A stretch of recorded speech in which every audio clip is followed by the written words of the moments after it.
नमस्कार मुलांनो, welcome back to our YouTube channel. आज आपण मराठी उपयोजित लेखनाचा सगळ्यात सोपा प्रश्न म्हणजे जाहिरात लेखन कसं करायचं, कुठल्या गोष्टी इम्पॉर्टंट आहेत आणि बोर्ड एक्झाम मध्ये आपल्याला 5 आउट ऑफ 5 कसे मार्क मिळतील त्याच्या काही ट्रिक्स टिप्स एकदम व्यवस्थितरित्या समजून घेऊ. जर तुम्ही फर्स्ट टाइम चॅनलवरती असताल चॅनलला नक्की सबस्क्राईब करा, व्हिडिओला लाईक करा. केलं? चलो करायचं सुरुवात. आता जाहिरात लेखन करताना आपल्याला कुठल्या कुठल्या गोष्टी दिलेल्या असतात बघा. तुमच्या कृतीपत्रिकेमध्ये म्हणजेच क्वेश्चन पेपरमध्ये मोस्टली काही शब्द दिलेले असतील, त्या शब्दांचा वापर करायचा आहे आणि जाहिरात करायची. कधी कधी जाहिरात दिलेली पण असू शकते, त्याच्यावरचे प्रश्न उत्तर पण लिहायला सांगतील. अजूनपर्यंत असा प्रश्न आलेला नाहीये, परंतु बोर्डच्या सिलेबसमध्ये हा पॅटर्न सुद्धा त्यांनी मेन्शन केलेला आहे.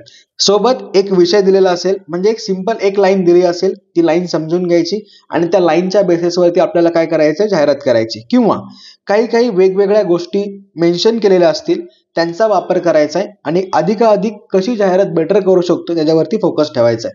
आता नीट डोक्यात ठेवा, जाहिरात लेखन हे काय काय चेक करतं. आपली कला कशी आहे, म्हणजेच आपलं आर्टिस्टिक बिहेवियर कसं आहे, आपण आर्टिस्टिक माइंडनी विचार करतो का. सोबत आपले शब्द कसे असतील, मोजक्या शब्दात आपण जास्तीत जास्त गोष्टी मांडू शकतो का, या गोष्टी चेक करण्यासाठी बोर्डने तुम्हाला जाहिरात लेखन हा टॉपिक ठेवलेला आहे. त्याच्यामुळे आपल्याला सुद्धा त्यांना ज्या गोष्टी अपेक्षित आहेत, म्हणजे ह्या दोन गोष्टी प्रॉपरली वापरता आल्या तर आपल्याला 5 आउट ऑफ 5 नक्की मार्क मिळून जातील. बरोबर. चलो आता जाहिरात लिहिताना कुठल्या गोष्टींवरती जास्त फोकस पाहिजे बघा. सगळ्यात पहिली गोष्ट, आता तुम्ही रोडला इकडं तिकडं जाहिराती बघता, काही ना काहीतरी लाईन असते. बरोबर.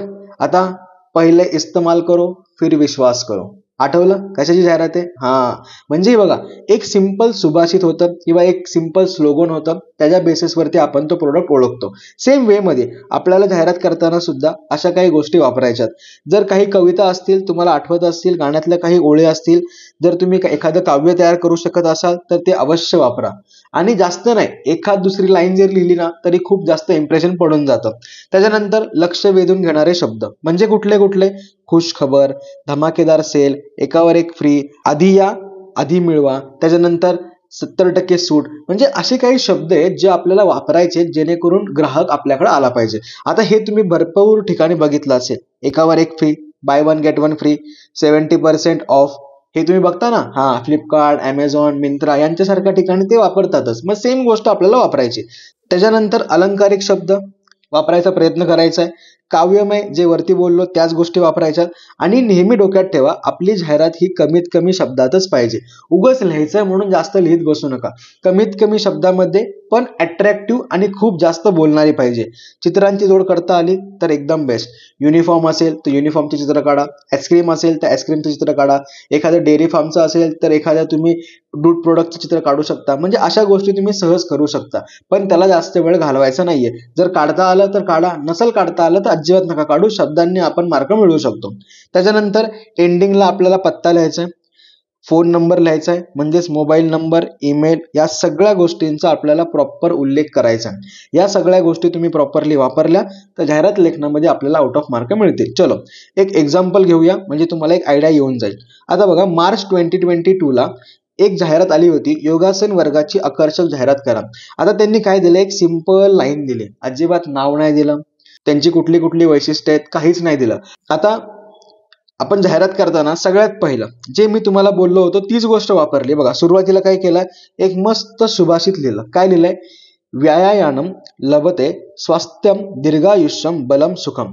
आता नाही जमलं तुम्हाला तरी काही लोड घेऊ नका, तुम्ही तुमच्या ओळीमध्ये सुभाषित किंवा एखादी ओळ लिहू शकता. बरोबर. त्याच्यानंतर जो काही योगाचा क्लास आहे त्याचं काय केलं आपण, या ठिकाणी नाव मेन्शन केलं, म्हणजे संजीवनी योगा अभ्यास केंद्र. त्यानंतर एक सिंपल कॅची लाईन पाहिजे, आजच आपले आरोग्य सुधारूया, म्हणजे समोरच्या माणसाला वाचल्या वाचल्या वाटलं पाहिजे की मला हा योगाचा क्लास जॉईन करायचा आहे. बरोबर झालं. म्हणजे सुरुवातीला जाहिरातीमध्ये आपण काय केलं, व्यवस्थित एक इंट्रोडक्टरी लाईन लिहिली, त्याच्यानंतर ते नाव लिहिलं आणि एक सिंपल अट्रॅक्टिव्ह लाईन लिहिली. झालं. आता कुठले कुठले फायदे आपण ठेवू शकतो, म्हणजे आपल्याकडे कुठल्या कुठल्या गोष्टी मिळतील. सगळ्यात पहिलं, तज्ज्ञ अनुभवी शिक्षकांकडून शास्त्रोक्त मार्गदर्शन, म्हणजे शास्त्राला आदरवणे. बघा शब्द किती भारी भारी आहेत.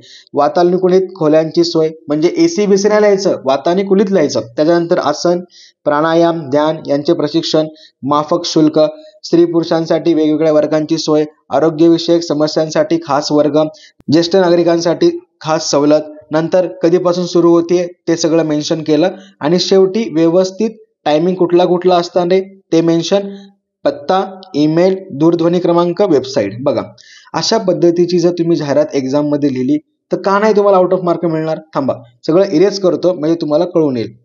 दिसतंय? बघा अशी जर जाहिरात असेल, मोजके शब्द आहेत, वैशिष्ट्ये, मस्त आकृती काढली, त्यानंतर एक लाईन मारून योग वर्गांची वेळ लिहिली, त्यानंतर पत्ता लिहिला, आपल्याकडे कुठल्या कुठल्या गोष्टी आहेत ते लिहिलं आणि सगळ्यात मेन आहे ना इम्प्रेशन ह्याच वाक्याने पडणार. बघा म्हणजे कुणाच्याच पेपरमध्ये ही गोष्ट दिसणार नाही, पण तुमच्या पेपरमध्ये जर ही गोष्ट असेल तर समोरचा माणूस खुश आणि ह्याच्या बेसिसवरती तुम्हाला आउट ऑफ मार्क नक्की मिळतील. कळलं? नक्की समजलं? चलो आता पुढची जाहिरात मार्च 2024 ला संगणक प्रशिक्षण वर्गाची जाहिरात आली होती. आता साधं सिंपल आहे बघा, कम्प्युटर क्लासेसची जाहिरात करायची. त्या ठिकाणी आपल्याला वेगवेगळ्या लँग्वेज दिसतील, MSCIT दिसेल, टॅली दिसेल, या गोष्टी तर असतील, मग आपल्याला त्या गोष्टी पण मेन्शन कराव्या लागतील. बघा सुरुवातीला काय, ओम संगणक केंद्र. आता ह्याच्याबद्दल काही टॅगलाईन करू शकत नव्हतं म्हणून डायरेक्टली मेन्शन केलं, चला संगणक शिकूया किंवा चला शिकूया संगणक. कुठले कुठले कोर्सेस उपलब्ध आहेत तर 1, 2, 3, 4, 5 जे आठवले ते लिहून टाकले. त्यानंतर या ठिकाणी प्रवेश सुरू. मग आता हे कोर्सेस झाले, मग आमची वैशिष्ट्ये काय आहेत तर ही गोष्ट बघा, सोयीस्कर वेळा, मराठी इंग्रजी माध्यमातून प्रशिक्षण, तज्ज्ञ शिक्षक वर्ग, ऑनलाईन परीक्षेची सुविधा, वातानुकूलित प्रशस्त जागा, फ्री इंटरनेट सेवा उपलब्ध. प्रत्येक जाहिरातीमध्ये वेगवेगळ्या गोष्टी असतात. आता हे काय होतं, क्लासेससाठी होतं. इथं जाताना आपल्याला कोर्सेस लिहावे लागतील, कोर्सेस सोबत आपण वैशिष्ट्ये लिहिली आणि शेवटी आपला पत्ता लिहिला. बघा झाली का नाही? मोजक्या शब्दात एकदम इफेक्टिव्ह आपण जाहिरात केली. समजलं? नक्की. बघा इतक्या सिंपल पद्धतीने आपण जाहिरात लेखन करू शकतो. या सगळ्या गोष्टी नीट डोक्यात ठेवतात, व्यवस्थित इम्प्लिमेंट करा आणि बोर्ड एक्झाम मध्ये 5 आउट ऑफ 5 नक्की घ्या. 5 आउट ऑफ 5 म्हणजेच काय तर तुमचा बोर्ड मध्ये पूर्ण 1% झाला. कळलं? समजलं? नक्की. चलो व्हिडिओ इथपर्यंत बघितला असेल, चॅनलला नक्की सबस्क्राईब करा आणि हे आपलं इंस्टाग्रामचं पेज आहे, त्याच्यावरती भरपूर सारा कंटेंट अपलोड झालेला आहे. History IMP, geography IMP, S1 चे IMP, S2 चे IMP, M1 चे IMP, M2 चे IMP सोबत प्रिव्हियस इयरचे जेवढे काही क्वेश्चन्स होते PYQ सगळं काही अपलोड झालेलं आहे. एकदा नक्की विजिट करतात. बाकी व्यवस्थित अभ्यास करा. Bye bye, all the best.